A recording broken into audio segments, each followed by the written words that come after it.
À première vue, ça ressemble à un engin pour transformer un homme en super-héros. Robomate est en réalité un outil conçu pour les travailleurs de l'industrie, pour les aider dans les situations les plus complexes et les plus fatigantes. Il permet de diviser par 10 l'effort requis pour soulever une charge et préserve la colonne vertébrale des mouvements brusques et des efforts extrêmes.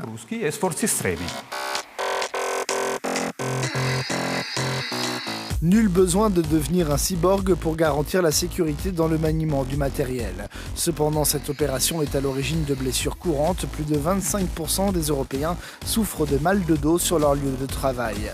Ce constat est à l'origine du projet Robomate, fournir aux travailleurs un outil leur permettant de réduire le stress physique et les risques.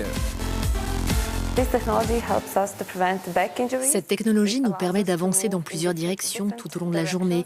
Et finalement, cela donne aux hommes et aux femmes les mêmes opportunités pour travailler dans des tâches difficiles.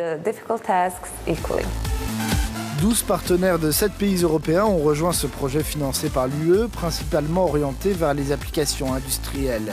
Ici à Augsbourg, en Allemagne, les équipes techniques s'occupent des dernières étapes de développement de cette technologie.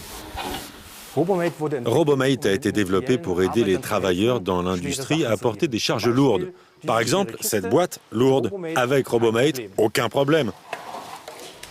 Vous voulez essayer ? Les travailleurs de l'industrie ne sont pas les seuls à avoir besoin d'aide pour porter des charges. C'est pourquoi des nouveaux développements sont prévus avec 3 prototypes d'exosquelettes. Par exemple, dans le secteur logistique, dans les aéroports, le maniement de bagages, il y a un fort besoin. Ou dans le secteur médical, pour prendre soin des personnes âgées. Les infirmières qui doivent soulever des patients pourraient se réjouir d'un système Robomate.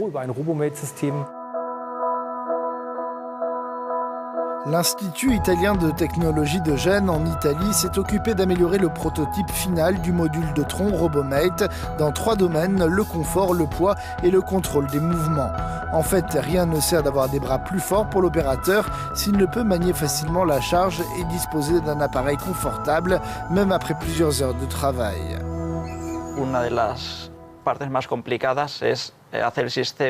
L'une des plus grandes difficultés du projet, c'est de rendre la chose facile et agréable à porter, pas trop lourde.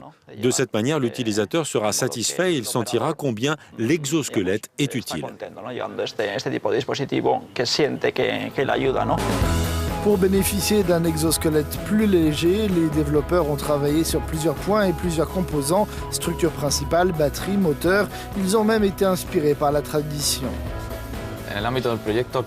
Le plus grand défi de ce projet a été d'essayer de rendre le système aussi léger que possible. Habituellement, nous utilisons des composants standards, comme les sacs à dos utilisés par les Sherpas par exemple, qui sont conçus pour porter des charges lourdes, mais qui en même temps sont confortables. L'une des solutions pour obtenir un contrôle fiable des forces de l'exosquelette vient de la médecine. C'est un procédé largement utilisé dans les biomécaniques, fondé sur une évaluation de l'activité électrique produite par les muscles. La technique que nous utilisons est l'électromyographie de surface. Nous mettons une électrode sur la peau qui lie l'activité des muscles. Ces signaux sont traités et nous obtenons alors l'information que nous recherchons, l'intensité de la force dont a besoin l'utilisateur à un moment spécifique qui sera fourni par l'exosquelette. Des améliorations seront encore nécessaires avant que l'exosquelette Robomate puisse devenir une présence quotidienne dans les usines en Europe. Il faudra aussi que les travailleurs acceptent cet appareil comme un outil et non comme un accessoire de super-héros.